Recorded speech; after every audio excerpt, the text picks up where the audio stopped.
After a fiery night in the Malabar, it was time to cool off and take things slow.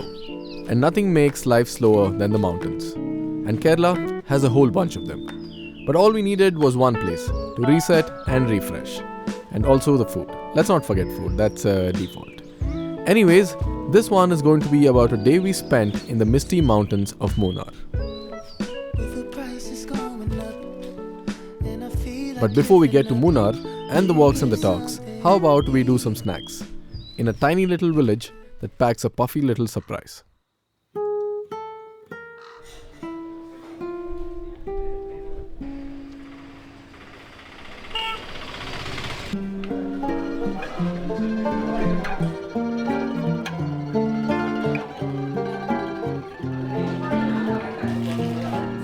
Alright people, we have driven about 4 hours all the way to this small town called Ramasari, and we have come here for one reason and one reason only, which is the IDLIs.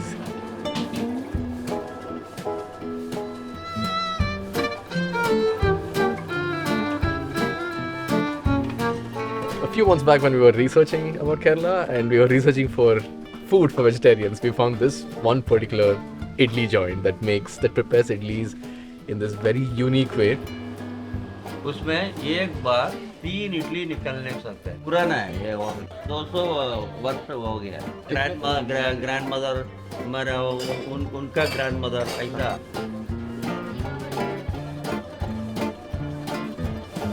Clockwork.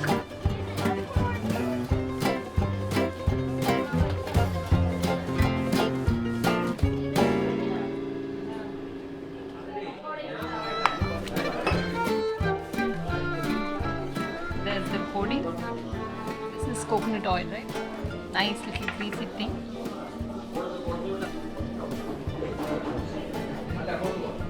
Good. I feel like I've died and gone to heaven. It's the best idli I've eaten in my life. Are you serious? No exaggerations. You want to cry? I mean, if you use your teeth, it's like an insult to the idli. You're supposed to keep it on your tongue and just melt away. I feel like leaving everything that I've got in Bangalore and settling here just for these idlis and pakoras. All of that for $130. Absolute value for money. Can't get better than this. Pakoda, Katara.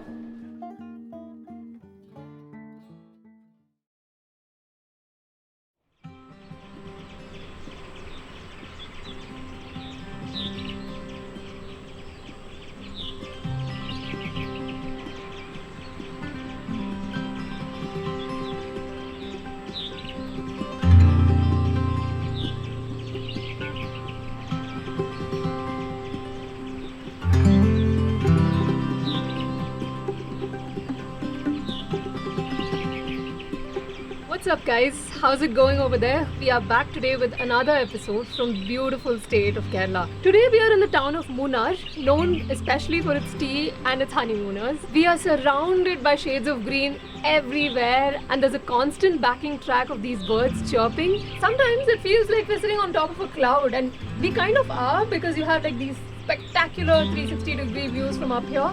We're gonna maybe do a hike, take a few strolls, try some new things, so sit back and enjoy this one.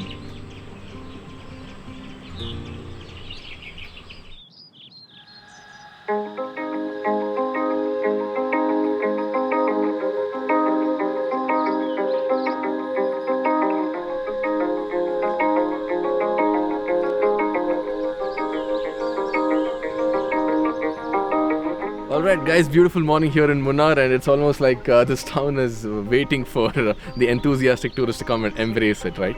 Now, there are 2 things about Munnar that are absolute must-dos, at least according to us. One is book a nice little Airbnb on top of a mountain and then sit all day watching all the other mountains, sipping some quality tea. And the second thing is you go and take up a hike, because this place is filled with all kinds of trails, some lonely, some very, very touristy. And some might require guides and some you can do it all by yourself. We woke up this morning feeling a little outdoorsy, so we decided to take up a hike today. So here we are at Lechmi Tea Estates, And today we feel like we should spend this day in a very leisurely way, and that's what we're going to do. We're going to take these lazy strolls across these tea estates, hoping to smell some fresh tea leaves, walk through some misty mountains, and at the end of the day leave this place feeling a little less lazy than we feel right now.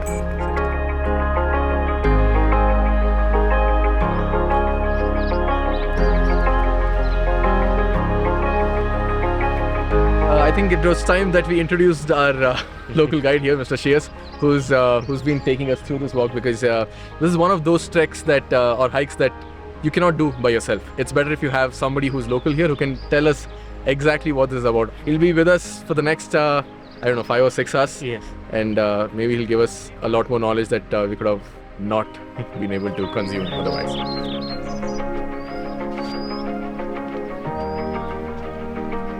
Okay, so we're in front of a tea tasting center right now, and she has told us that the ones who actually taste tea, they're not supposed to smoke, they can't drink, they can't have spicy food, and that's till the time they hold that job. For the ones who love teas, I think it's not that difficult to bargain. Basically get high on tea, nothing else.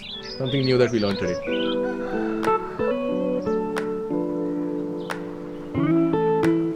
If cameras could smell, it looks like basil but smells like guava. This would be my favorite perfume if they could make it into a perfume. Yeah.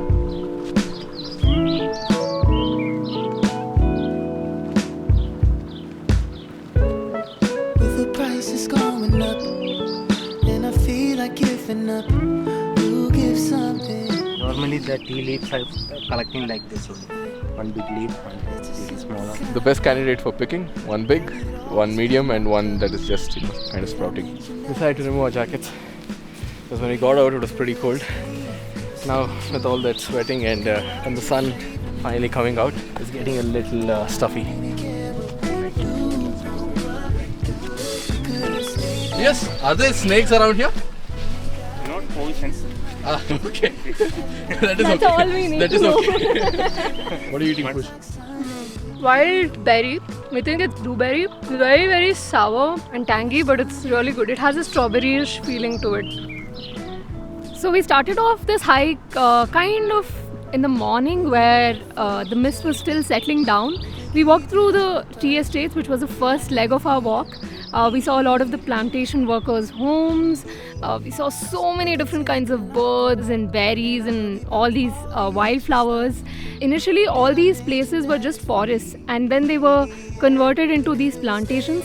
So you kind of get a sense of what the terrain used to be like. And the next part of our walk is going to be up those grasslands to that rocky bit, and then we're going to get down on the other side of this little hill and then go into the tea estates.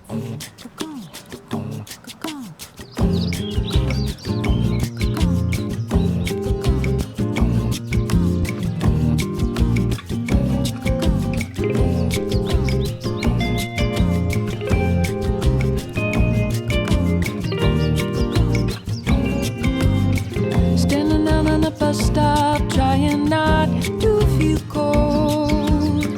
Going into the first grade. I'm super scared of heights, and every single hike we've done, at some point during the hike, I'm like, why did I sign up for this? Why am I even doing this? Because I'm freaking out. But then I'm reminding myself that no, future you will be grateful for it. And then you come up to this place with the views, and then suddenly it's all worth it. And then you're like, okay, for the next hike, let's remember this moment and not that moment where we were freaking out.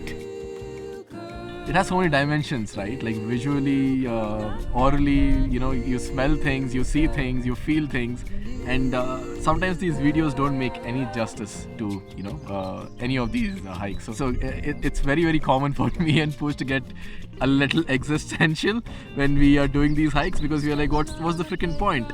We are anyway not going to be able to show a complete 100% of what we are feeling here.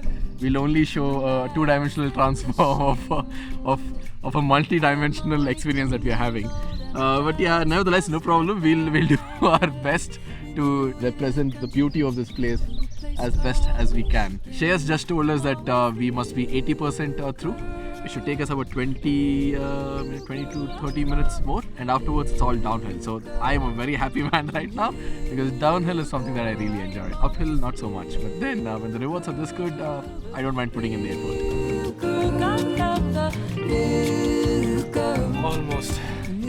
Almost the end. I don't know if you guys can see that. There's this cross up there. That's basically the peak that we want to hit.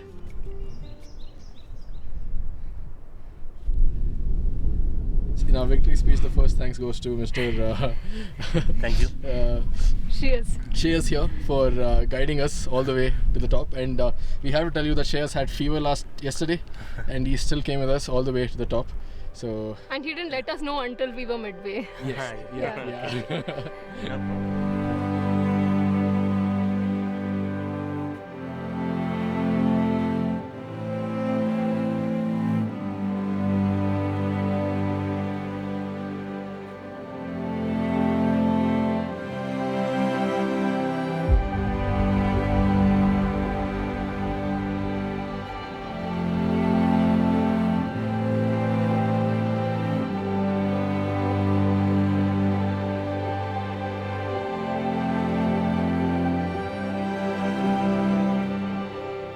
In the last 1 year, we have lucked out when it comes to hikes, be it the cliffs of Iceland or the rainforests of Bali. And Munnar had no intention to end the streak. We thought that hitting the summit was the end of all good things, but the descent further elevated our moods with its wild and green shola forests. And finally, just when we thought that our hearts were content, the forests unwrapped the grand prize.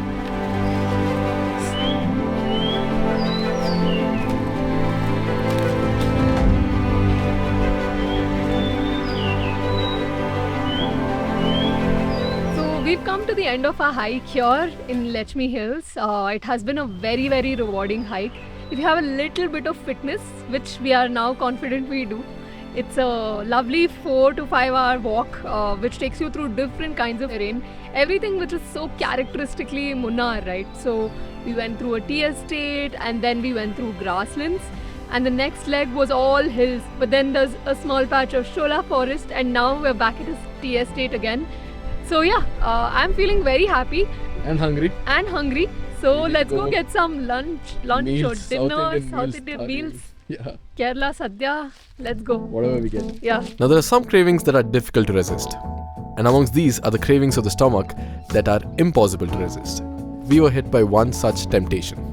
An authentic sadya. Kerala's greatest gift to gastronomy. Or if you'd ask us, Kerala's greatest gift to humanity.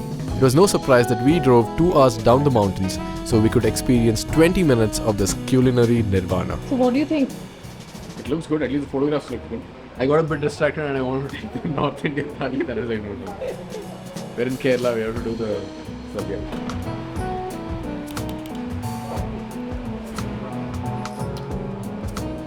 Waiting for the rice to come. Star of the show to start the attack.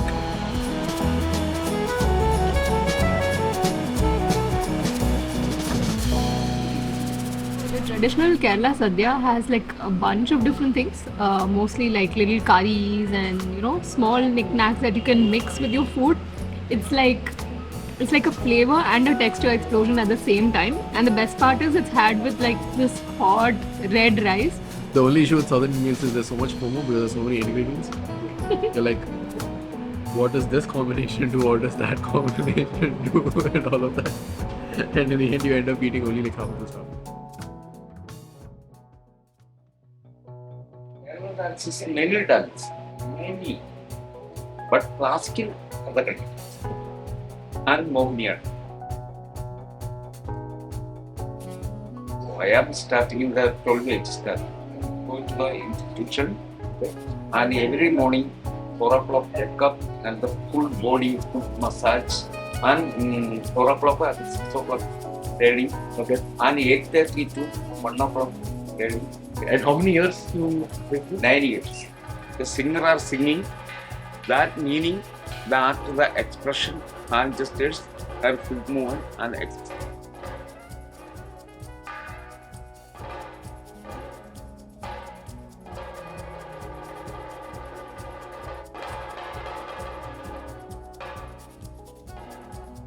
You know, in Kathakali, it's full night program. In temple, Kerala temple. Yeah. The December starting and June of finish. Okay. Every day temple in 10 or 9 start. Oh wow. And morning 6 o'clock finish. One day our story in Murder of Madagascar.